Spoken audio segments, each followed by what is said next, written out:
get started, I just want to thank Runway for having us in this awesome space. And I want to thank the BAMF events team for coming early tonight and helping me set up, because that was super helpful. And I also want to thank Marco over here, who connected me with Runway tonight and is the founder and CEO of the Firehose project. So if you're trying to become a software engineer, they offer one-on-one mentoring and a full program to kind of get you started. So tonight we have our guest from Instapage. But before I introduce him, I just want to say a couple things about Instapage. I'm obviously a huge fan of the tool. It was like one of the first tools that I ever used as a marketer that kind of showed me how groundbreaking it can be when you can use a tool to kind of sidestep the limited engineering resources and build your own landing pages with drag and drop tools as a marketer. So I'm super thankful for this tool, and I'm very excited to have the founder and CEO of Instapage here with us tonight. So let's give a round of applause for Tyson.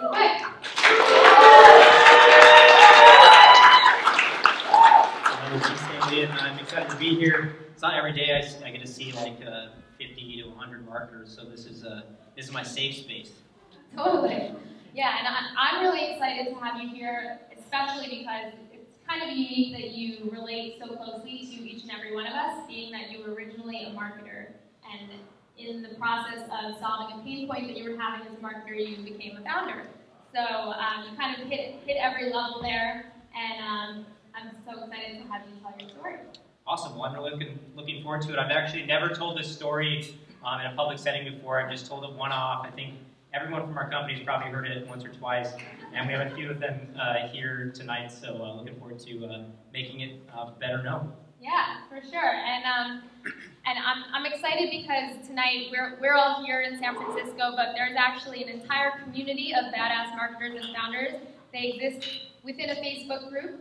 And there are 14,000 of them across the world, so this is just a small subset of that community, but I recently took over the reins of the Badass Marketers and Founders, and I'm really excited to grow the community here in San Francisco. So if you are not already a part of the group on Facebook, please join it. I'll send around the link to all you guys after the event so you can join it, so that we can keep up with this conversation and we can have you guys come to more events in the future as they get bigger and better and more badass.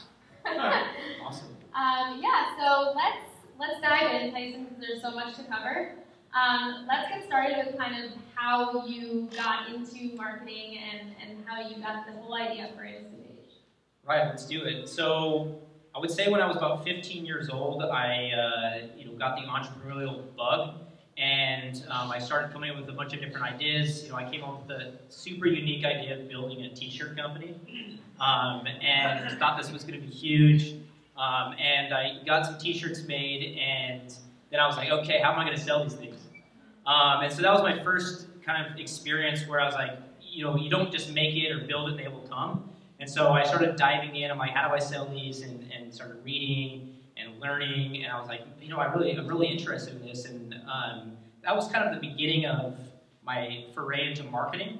But it's much later that I started coming up with bigger ideas like Instapage. So that was kind of the very early pre-entrepreneurial Tyson days. Yeah, I think a lot of us probably fall into marketing that way. I think that's how I fell into marketing, right? I had an idea for a business, tried to start it. You can have a team of people, you can have a great product, but if you don't know how to market it and get customers, don't have very much. So unfortunately. Yeah.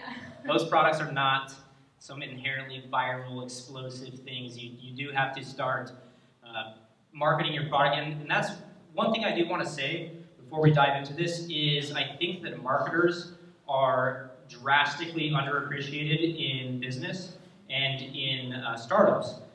People always talk about product and engineering, but I think that without marketing, none of these products are going to get to market. No one's going to care. So that's just the fact of it. So give yourselves a round of applause for going after the hardest thing. And I also want to say it's probably the most complex. And I say this all the time, but I stand by it.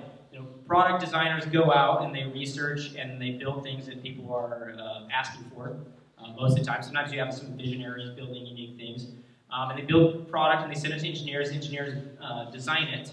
And then the customer success team supports it. The sales team sells it. But the marketers have to create the unique messaging. They They have to slice and dice the market and target the right personas.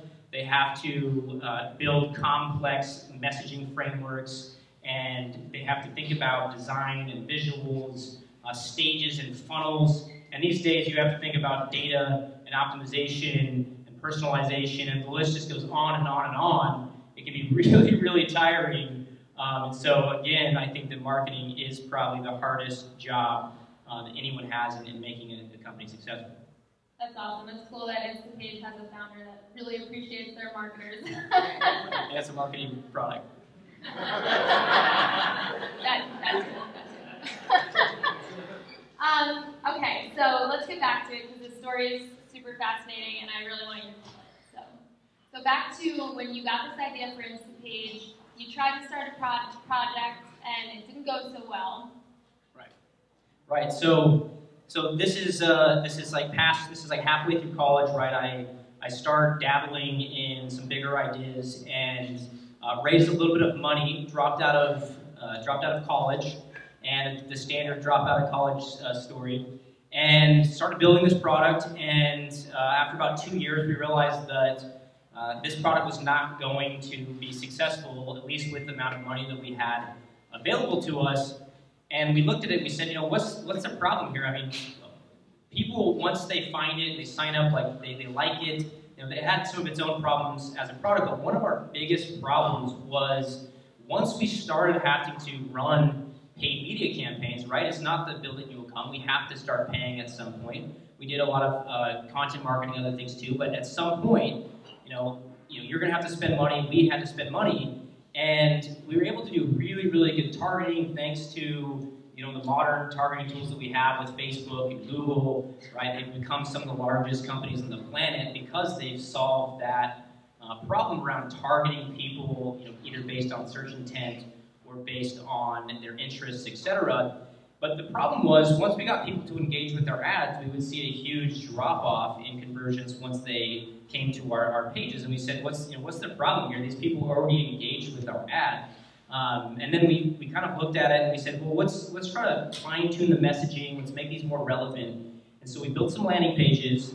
We built 3 at the time for 3 particular campaigns and 3 particular personas that we were targeting, and made those experiences unique. And we saw the conversion rate go from 5% to 20%, just under 20%. We're like, oh wow, that's a 4 times increase in conversions just from improving the relevancy. And we said, why are people not doing this, right? And so I think the problem ended up then being like we spent like a month doing that. So if we were to really do this at scale, to build out unique pages that were relevant and personalized for all of the ads that we were creating, it wasn't feasible because it was an opportunity cost problem. And so we said, well, why is this not a product? Why can't we do this at scale? So that really was the first inclination that maybe we should drop the former company, build a solution, build a platform that can streamline this. And so we ended up pivoting the company with very little capital left. Yeah, so I mean, how many of you guys work at a company with limited engineering resources? Pretty sure we all do, yeah. So I personally know what a nightmare it is to have to pass anything by our engineering team and have, as marketers, to have to rely on them, how frustrating that can be. So I'm so glad that you felt the same problem and felt it strongly enough to build something to help. Yeah, absolutely. I mean, your engineers do not want to do marketing projects. let me tell you. Yeah, they just don't. So by the time we pivoted, we had literally something like $60,000, $70,000 in the bank, and we had raised $600,000 for the previous company, burned through that, learned those lessons, and pivoted. And so we unfortunately had to lay off the majority of the company, and we kept 2 contractors and myself. And we said, let's build this thing really naively. We had no other options at the time. Pivoted, and it took us about 2 years of just scraping by to get the product to market. And during that time, I ran into Marco again tonight. And the last time I was in this room, I think it was about maybe 3 or 4 years ago now. The only time I've been in here, I actually met Marco. I've never told anyone this story. Hailey just heard it, except for my girlfriend. I was sleeping in my car for a couple months because I had no money. and I didn't want to leave this city because I knew this is the place to be, this is the place to meet people and network. And I had a studio apartment in the Tenderloin, right on Leavenworth, in between Turk and Eddy. Could have maybe sold drugs, but I was like, that's not my style. So I was renting my apartment out for 2 weeks out of the month to pay rent because I wanted to keep my foot in the door. I didn't want to be completely homeless, and I wanted to keep paying the 2 contractors that we had because we were already down to bare minimum. And so I did that for a couple of months, and I was sleeping in my car and going to the gym. And a few times, and I don't feel proud about this, and I need to go back and maybe give me some money, but every once in a while I would go to this hotel down there and eat breakfast at their breakfast buffet. And I met Marco, and I didn't look like a homeless or anything. And he's like, "Oh, you're an entrepreneur too." And I'm like, "Yeah, I'm just hanging out here at the hotel." And he invited me to a pitch that he was doing, and I was like, "Nice, free beer, free food, right? You got to take advantage of the free beer and food." So that was the last time I was here, and now I'm here talking about Instapage. Yeah, well, things are looking up for you.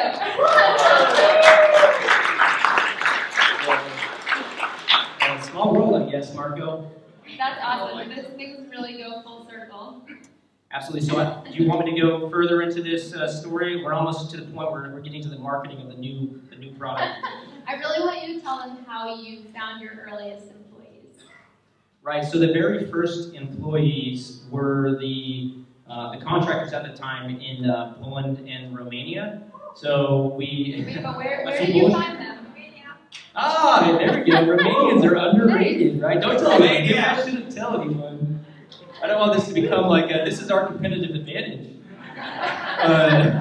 Where did you find them? So I found this is pretty funny. So I found one of the guys through Upwork. At the time it was Odesk, so it's been a while. And the second person we found him on Reddit. Yeah, on Reddit. We posted a listing on there that we were looking for a customer success person temporarily. And this gentleman his name's Marius in Romania was just super adamant about like, hey, I really want this job. And I guess he told us later that he was either debating like going and looking for a job or playing World of Warcraft or something. He's like, you know what? I spend like hours a day doing that. Like I could maybe go dedicate like 30 minutes to go look for a new job here. So best decision he's made, right? He's got stock options, pretty good. Pretty good bet. And he's sitting pretty nice, in Romania, a team of 30 now. But those are how we found them, and then as we started to grow, right, we didn't have time to raise any money. Like we had already burned through our seed capital and made the pivot and just like really in the trenches. Like I was working at the library, just typing away, and I had no time to go pitch to VCs, let alone like have a social life, right? I was already like working 10, 12 hours a day minimum. And so it really ended up working out. And as we started to get traction, we said, let's just keep, you guys are great. Do you guys have any friends? Like, do you have anyone you know? And they're like, oh yeah, I know someone really good. I'm like, bring him in. And so we did that, and then we're like, well, do you know someone? Like, yes, I do. And so we did that for a while. The reason I love this is because I know that finding great software engineers is a huge challenge, especially for entrepreneurs. They know one of their first hires has to be a software engineer. Where do I find one? They all seem to have really great jobs here in San Francisco. So I just love that you found them on Reddit and Upwork, and now they've kind of grown your entire team. Yeah, I think the key with that is like eventually after like 6 months or so went out there and met them and built a relationship with them, and that really changed the game. I don't think that you could do this the way that we've done it unless you actually go and build a personal relationship with these people, because then it just becomes like the relationship of kind of like I'm a contractor or you're offshoring or whatever. And they're not going to be dedicated to like, look, I trust you as a person, I've met you, we've hung out, we've had some beers. And so that was really an important part of doing that. And today, we're a 130-person company, and we have an exchange program that after your first year at Instapage, you get to go to Poland or Romania, and then they get to come here. And that's been fantastic. And even though we do that, the savings, we calculated this a few months ago, the savings for the company today are in over $5 million if we were to try to hire the same people here. And that's the least of it, though. The most important thing is these individuals that we've hired are some of the hardest working, passionate people that I've ever met because we're able to offer them, a Silicon Valley type of job and work culture, and we're not competing against Airbnb and Uber and Google and Facebook and every single possible person on the planet. Like, please go start creating jobs in other cities. I already asked Tyson if they can send me on the exchange program. Oh, I don't know if you did. We have to talk about this. Are you going to work for us? Just the exchange program part.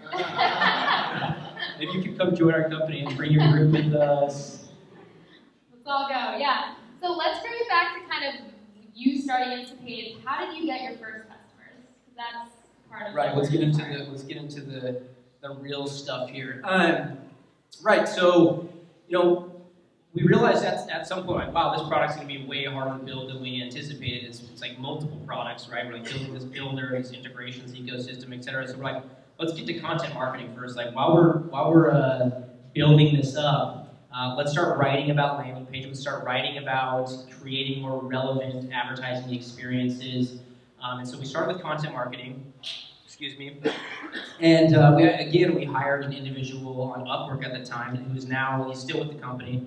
And he's in Pakistan, right? So we consolidated the company, 130 employees around Poland, Romania, and here. But we still have a few true independent contractors. He's one of them. Now one of the most well-known landing page conversion rate optimization marketers, writers in the world. And we started just cranking out content, right? Just cranking out content, and then once we got the product to MVP. We started using our own product to grow. So we said, okay, we started running ads again, but let's choose a very specific niche and a very specific value proposition, and we'll start there and we'll scale it out over time. And I think because we didn't have any money, that type of discipline was just mandatory. We didn't have a whole bunch of money, and so we built some targeted campaigns, built landing pages for them, and made that profitable. And then once we made that profitable, we reinvested, did it again, made that profitable, and so that snowballed over time. But that combined with ongoing content marketing has really been the bread and butter of how we got our early customers, and it's true today. There's a lot of hacking things we did along the way that I'm sure that you guys love to hear as well. Yeah, so it was mainly like AdWords campaigns and sending people to landing pages that match the messaging in those campaigns, kind of thing. So that was and still is like the biggest. I think that if you start small and you start super focused and you build a targeted campaign and you find something that works, right? You're just experimenting, and you find something that works, go deeper in that temporarily, like at least until you start, it starts to show like signs of like, you've hit critical mass in that particular keyword. What was it? So what we did early days, and I don't recommend this as a long-term strategy because it's not great for brand building, but what we did is we built competitive ads targeted at our competitors at the time that said, don't buy X and X company before you check this out. And what our goal was, like, we knew this was never going to be a long-term thing. Our goal was like, look, we need about $1 million in revenue, right, to start, diversifying and doing some more, kind of a normal brand building and stuff. But I was like, you know what, like, look, people just can't help themselves, right? They're like, well, what is it, So it's human nature. Yeah, and like, maybe it's better. And so what we did is we said, look, we're gonna lower our prices. And we're gonna go after getting really, really low cost clicks. We're talking like cents, like pennies. Like I think we hardly ever paid more than 5 cents a click. And then it was content. So people were like, oh, this is interesting. I'm interested in it. We would target them based on their interests. Are they a marketing manager or whatever? And this content would get really high click-through rates because it's not an ad, right? And then they would have a brand touch with Instapage, a positive experience. Maybe they would have signed up when they came to the blog, but unlikely. But what it was doing was creating a massive, growing, large retargeting audience that then we could utilize to then run retargeting ads on Display Network and through other social networks.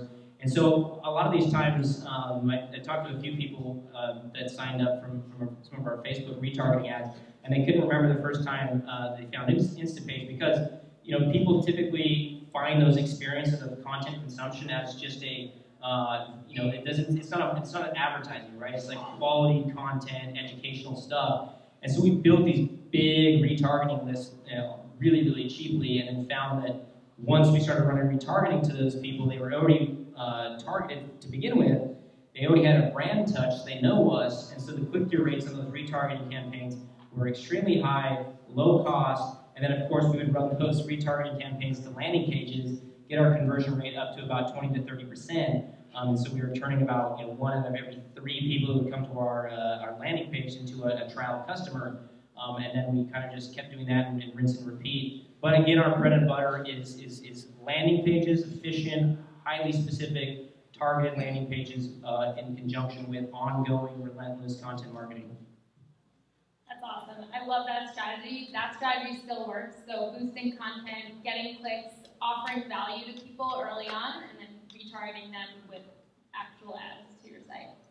Definitely, and we wouldn't even put call to action buttons on these ads. On Facebook, you can put like buttons and stuff. We wanted these ads to look like native content. We didn't want it to be added, look like an ad at all. And that worked really, really well. And then what we would do too, one thing I forgot is we would put content marketing out. The blogs that were getting the most organic traffic are the ones that we would boost. So we already knew they had a high engagement rate, and then we would boost those blogs as the ones that we would use to create large retargeting lists. Smart. That's awesome. Thanks for sharing that. That's really helpful. Yeah. No more. Okay, thinking back to this journey you've been on, can you tell us about any one aha moment that when you realized something that really drove success, like one habit or one tactic that really nailed success for Instapage? Yeah, definitely.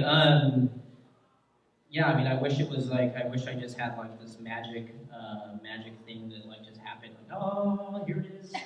We're successful, and it's not like that, and it's not something that people hardly ever talk about. And it's unfortunate because most entrepreneurs that are even successful, are grinding away, super stressed, super, oftentimes unfortunately depressed, but they're just dedicated to building something, right? Like it's like a zero-sum game. Like if you don't do that, you're depressed, and if you do that, oftentimes you're stressed out and it's tough. But I think the net gain is still positive, and it's something that I think people should talk more about. But I think that for us, if I was to choose one important thing, is once you do find some traction and you have a little bit of revenue coming in, and you found some things that work, double down on that, but more importantly, relinquish some control, right? Even if it's some area that you're really passionate about, right? I'm really passionate about product, but I can't do everything, and if it was another life, I would do product full time. But I said, now is the time to hire some person, right? At some point, if you want to scale a business, even if you have very thin budgets and you're making very minimal money, at some point you need to start hiring and relinquishing control. But do it wisely, do it smartly, because once you do, then that person's going to come in, and ideally you've worked hard to find the right person. They're going to take some of that off your plate, and you're going to be able to double down in other areas. And you just keep doing that. You keep doing that one by one, and that's one of the things that we've done to go from $1 million to $10 million in the last 2.5 years. Is it started off by saying, hey, we need a product manager, right? Who's managing this product? It can't be me. I can't be doing that and the marketing. And so it was actually a funny story, just real quick. It shows the power of marketing. I don't think a lot of people do this. So our director of product and a senior director of product, is he here? Oh, there he is. Oh, right there. Yeah, give him a clap. Give him a clap.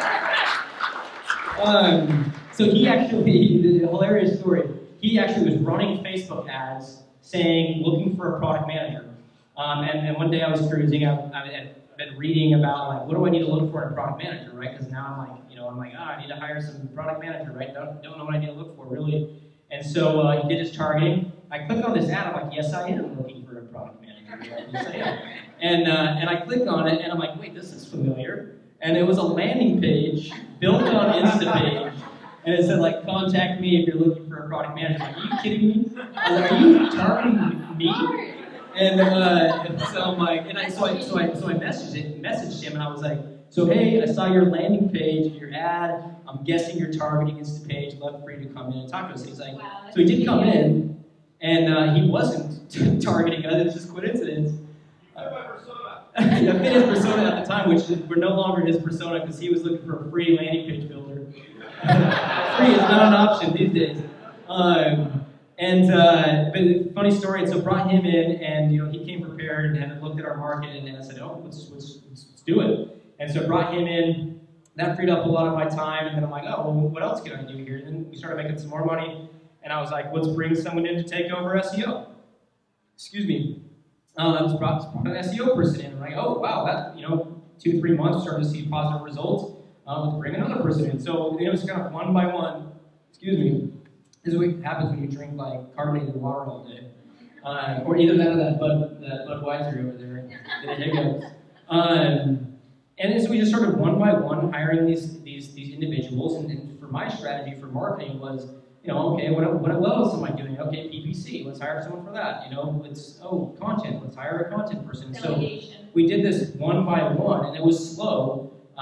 We would maybe hire a new person every 3 to 4 months. And then that would double, that would compound, and yeah, that was our real winning strategy. And now the problems are different, but that's something I would recommend is once you hit some traction, you have something that's working, relinquish control to somebody. Maybe it's your co-founder, maybe it's your first hire. I don't know.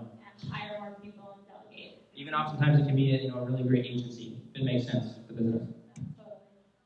So, what's the hardest thing about being a founder? The hardest thing about being a founder, huh? Well, I think, again, this is one of those questions where it's like, I feel like everything is so hard. Like, where's the easy button at? Like, this is like, where's the TechCrunch, why is that not me? Yeah, it's interesting because almost like everything you read is like, everyone's like crushing it. Everyone's like a multi-millionaire here in Silicon Valley, right? Are billionaires, right? So I think that everything seems super, super hard, but I think the hardest thing for me, to be honest, and I think a lot of people would probably agree, is prioritization, right? We only have so much time in any given day. We only have so much mental, capacity, physical strength, and you can only persevere so long. So I think that, if you don't really, really care about prioritization, and you don't create a system for prioritization, you're going to run into a lot of problems and probably fail. So my recommendation would be to get your prioritization system down first, and that goes for everything, like what ads should I run? What persona should I target? What should I build first? It goes into everything. If you're just kind of like rushing into things, and you're like trying things at haphazardly, you might have some wins, but you're probably gonna have a lot more losses. And really, especially if you're bootstrapping, like a lot of you probably are, there's not a lot of room for too many failures. And so prioritization is key. And then as you get bigger, the stage we're at now, 130 people, then prioritization becomes a team effort, right? And that's, I think, where you often end up in, people don't talk about why big corporate companies have politics. I don't think that there is having politics because they're big. I think that everyone has conflicting ideas about prioritization. Like, we should do that. No, I see the market differently, right? So I think that really, really, really being good at prioritization is something that you should relentlessly try to master. That's awesome. Thanks for sharing that. So before we open up the questions to the audience, I actually wanted to play this game that I saw recently at a fireside chat that I went to, and I thought it was really fun. It's called This or That. I'm going to ask you a bunch of questions. Just say the first thing that comes to your head. Ready? Yeah. Uh-oh. Dogs or cats? Dogs. Sorry, fiance. Netflix. We're getting a dog this weekend. It's on my mind. True story. What? Did you pick a name out? Yes, this is Todd. Todd. Hey, Todd. Todd the fox. It's like, Fox and the Hound. Todd. It's a Shiba Inu, so it's like a little fox, right? Todd. Todd it is. Okay, Netflix or YouTube? Oh, I'm going to have to say YouTube. Really? I'm going to have to say YouTube, yeah. Okay. That was like a 50-50 split. I feel like I spend my time equally. Wow. Netflix for just pure entertainment, YouTube for like binge learning, and binge like entertainment, because I'm a nerd and like I'm like, oh, it's 2 a.m. I'm still watching Elon Musk videos. Like, how much Elon can you take, Tyson? What's a Netflix show you're watching right now?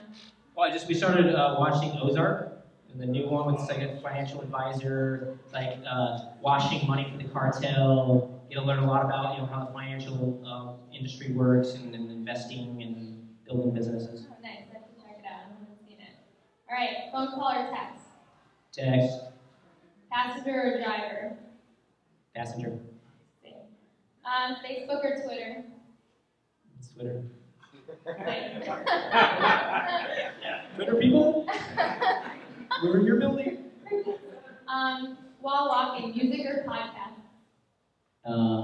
Either. I send like a shitload of articles to Pocket, and then I listen to Pocket articles. So I created like a custom tailored like news feed, and then I hit the listen button, and it does it like a robotic voice, but it's gotten so good that it like almost sounds like a person reading me an article. And so I get a little bit of politics in, get a little bit of business in, get a little bit of sci-fi in. What app is that? It's called Pocket. Pocket reads articles to you? It reads. Yeah, it's AI, guys. It's happening. That's awesome. Mac or PC? Really? I don't know. It's on the list.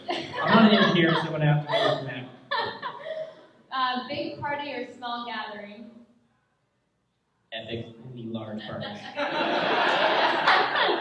With lots of bass and such. Love it. Coffee or tea? Coffee. Iced or hot? Probably both, but I'm going to have to choose iced if I have to, but it's too much caffeine in ice sometimes, so I got to go with that. They do the drip thing, it gets very concentrated. It's delicious. Yeah. It'd be dangerous. Beer or wine? Beer.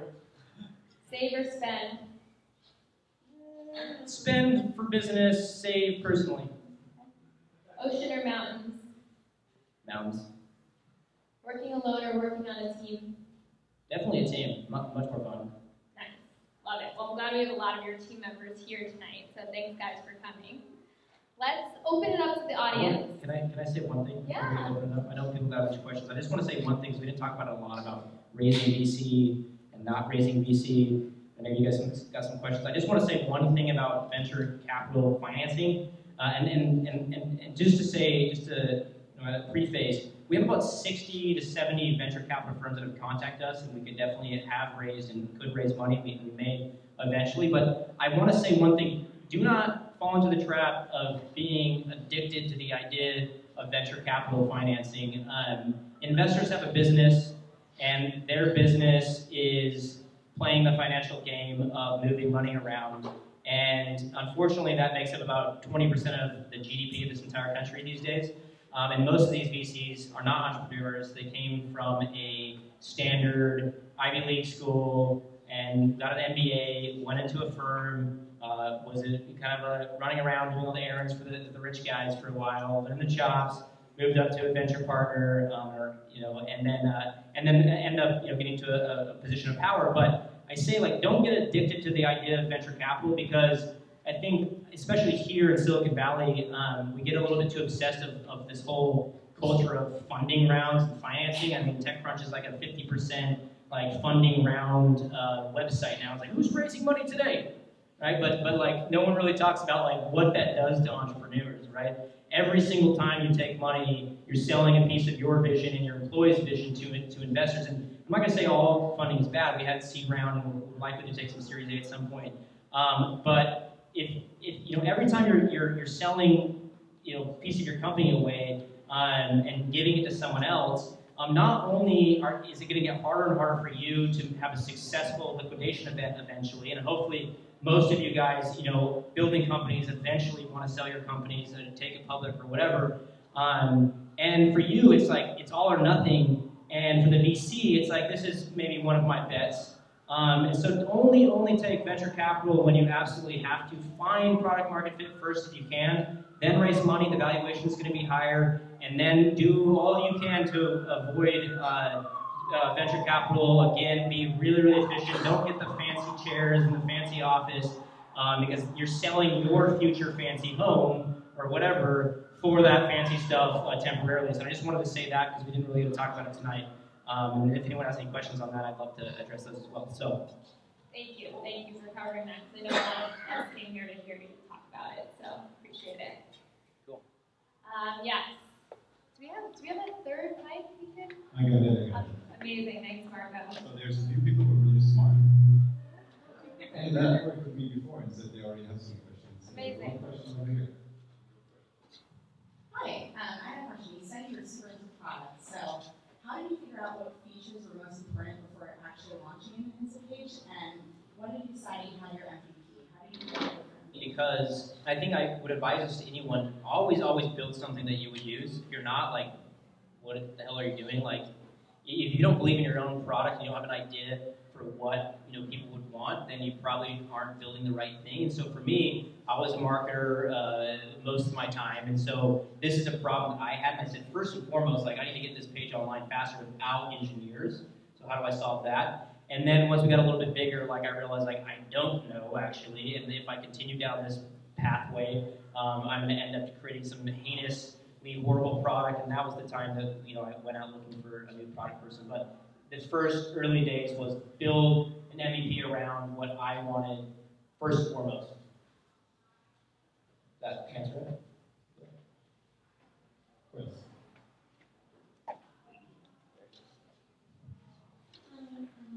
I was wondering, what is your prioritization system?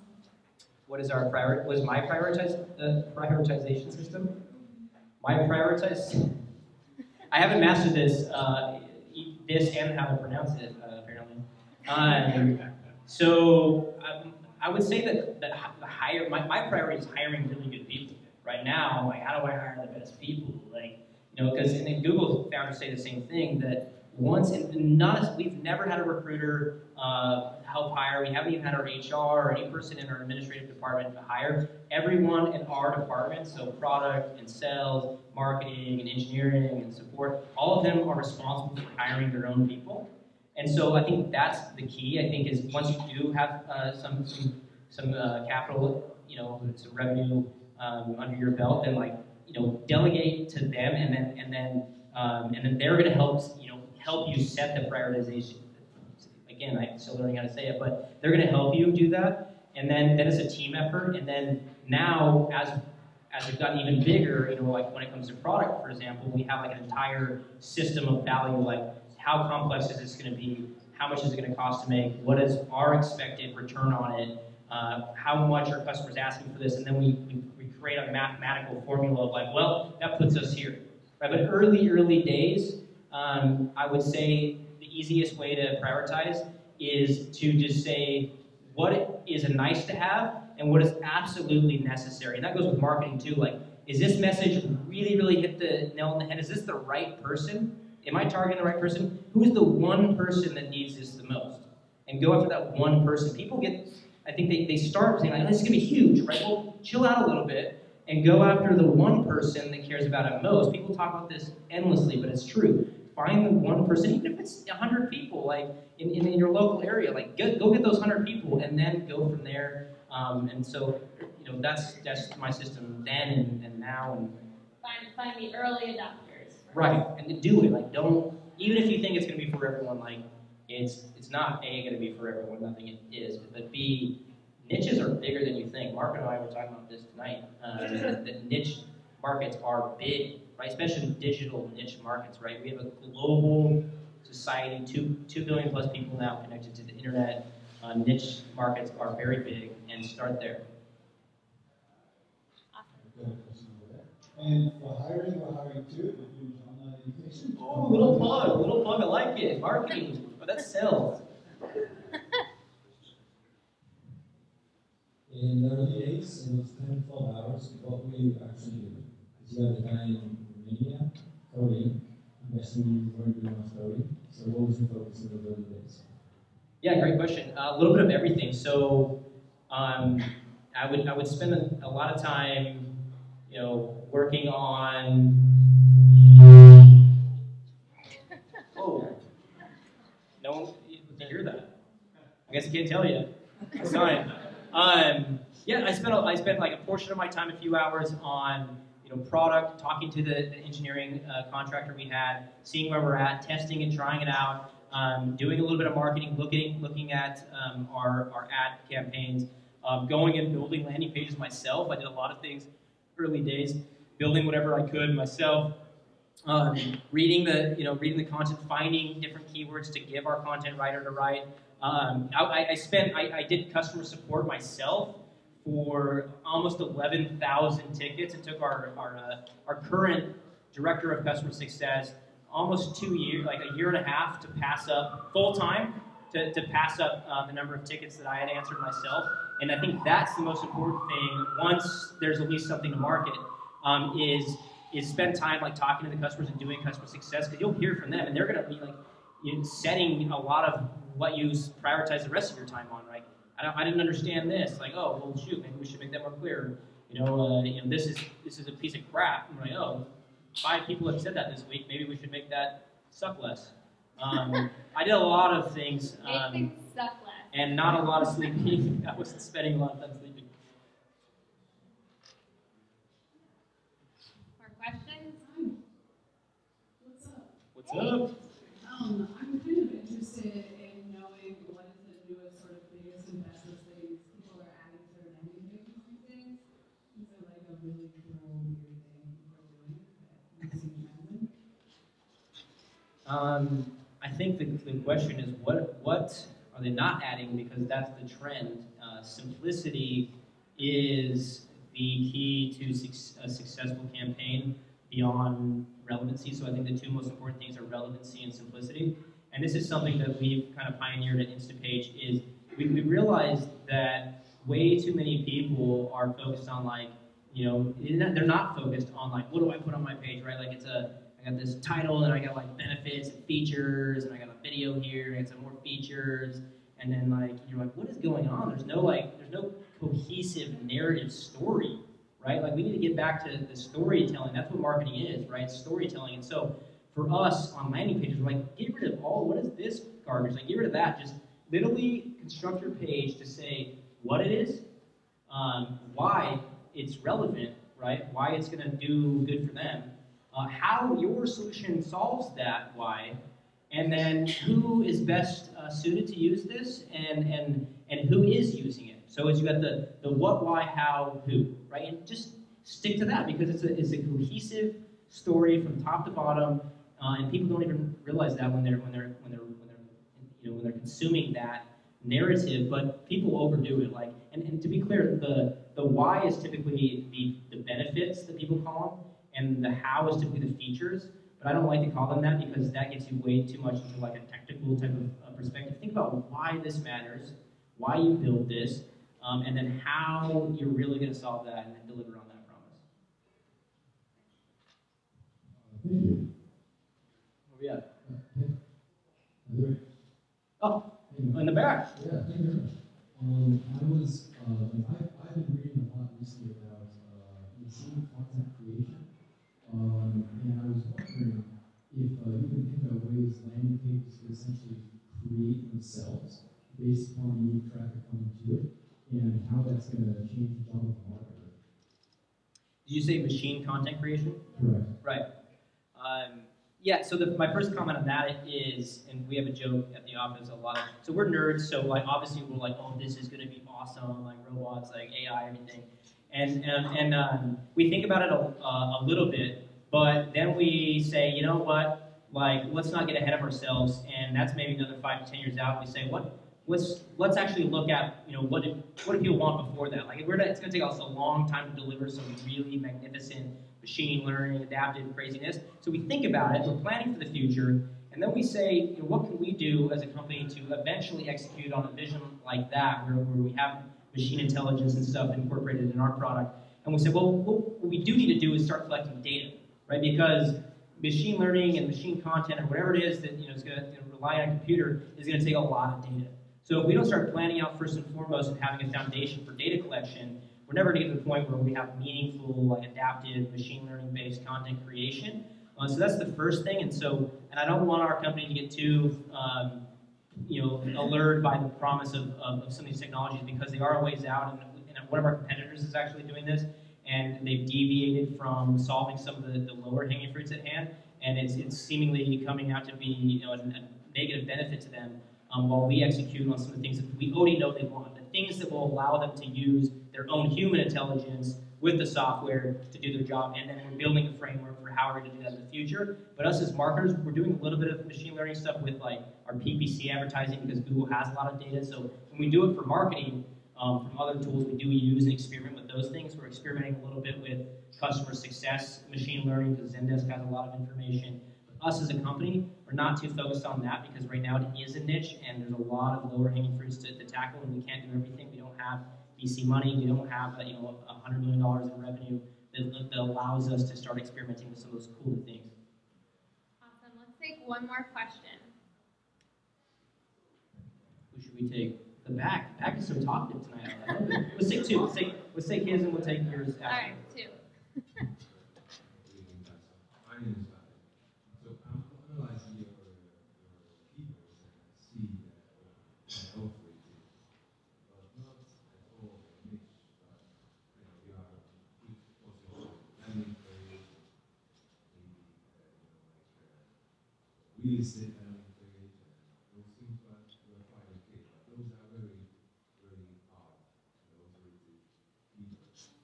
So I was expecting that you have some long tails in positions, because you came from niches, like you said. So where are they? So what happened? Or, you know what I mean?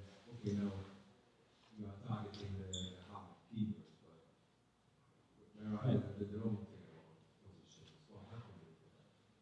Right. Great question. So the question was talking about he's hearing keywords coming from me, landing pages, and maybe we have some other niches, like you said, real estate landing pages. But what is our long tail, and what happened to them, right? So I would say that the most important thing when I say niche is first and foremost personas, right? A lot of entrepreneurs start building, and they didn't first define like who is their niche persona. It's not a keyword. It's not a marketing tactic. It's who is this for, right? And for us, we didn't get this perfectly right early days. We've grown into it and gotten better and better at this. Now I can tell you guys to skip that and go straight to doing it right. But like for us, it's marketing managers, right? Marketing managers, and even more particularly, it's marketing managers within the paid media team, right? So that's our target. So they haven't gone anywhere. We're targeting them better than ever.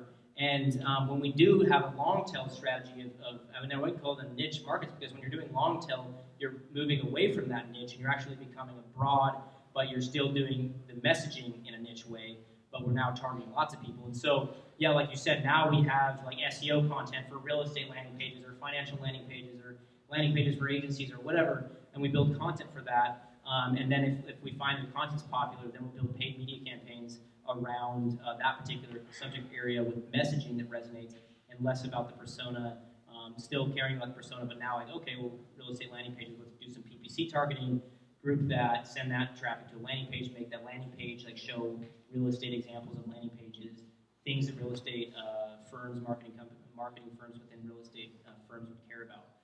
But yeah, the niche targeting has not gone away. I think the niche is the persona, and that's always constant. Let's take that question right here and wrap it up.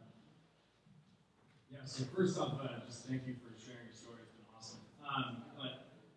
You mentioned kind of a side comment that I think is relevant to anyone here that's thinking about starting a SaaS company, and it was a little bit of animosity towards your choice of going free in the beginning. So, free users, easier customer acquisition, but that switch to, I don't know your business very well, or at all actually. To be honest, I'm in sales, I'm not in marketing. Tell your marketing. So, that switch to enterprise sales, I can imagine, be fairly difficult coming from a freemium model. If you could do it over again, would you go free in the beginning, or would you go for users that are willing to pay? If I could raise $100 million and do something world-changing, I would go freemium and build a massive category killer. But to be honest, most money is made in enterprise sales. If you look at the public markets, most of the SaaS companies are enterprise focused. And as a young marketing, product type of focused guy, like very idealistic. I'm like, everyone's gonna need this. They're gonna stick around forever. And then they start to churn out. You're like, why are you leaving? Don't you love this? And so like, and then you look at it and you're like, well, I got 10,000 customers. They're paying me $50 a month. Great, it's like $5 million or so, and that's pretty nice. But how do I get to 10? How do I get to 50 million? And then you start to say, well, if I had 10,000 customers paying me, $2,000 a year, now we're talking like tens of millions, right? And so I think the reason that a lot of people don't take that strategy is because it's expensive, because you have to hire a sales team, you have to spend a few years building it.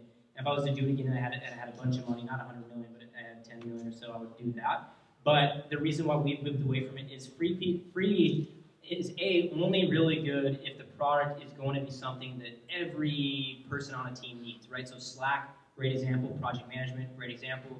Document storage, great example. The problem is any one of those categories, the big tech companies are coming after them and they're going to commoditize them and they're going to be a zero-sum game unless you already got far enough ahead of it, like Slack, for example. But even Slack now has Facebook and Google and Microsoft coming at those markets. And they can subsidize and make those free forever until everyone's using them. And so those are not good markets to go after. And the other thing is, especially with B2B SaaS, is do you want all of your hard work to be something that people view as a commodity, right? And this is something that we've had a challenge with. Just on Tuesday, we changed our pricing, and we told existing customers a year from now, our pricing is going to change because we can't get to 50 million unless we do this change. And a lot of them are like, well, I have like 80 pages, and I don't want to pay this, and I'm like, you're paying us $39 a month, and you have 80 pages. Like, literally, how much is that per page? Like, that's like 50 cents. You know what I mean? Like software is not free, right? And so I think by doing that early on, I think that was good. It helped us gain traction. It helped us undercut the competition. But you have to have a strategy to move the hell away from that, because those people are going to want everything for nothing forever. That's the best way I can put it. Totally. So I have one final question for you. Yes. So what advice do you have for all of us who either, are entrepreneurs or we have an idea in our head that we want to work on and we think might be the next best thing? What advice do you have for us? Yeah, I'm twofold. Stay focused, right? The whole prioritization thing. Stay really, really focused and persevere. Most people, like Steve Jobs has a quote about this. He says most of what differentiates those who are successful versus those who are not are the ones that didn't give up. And I think that's true for my company and for a lot of entrepreneurs.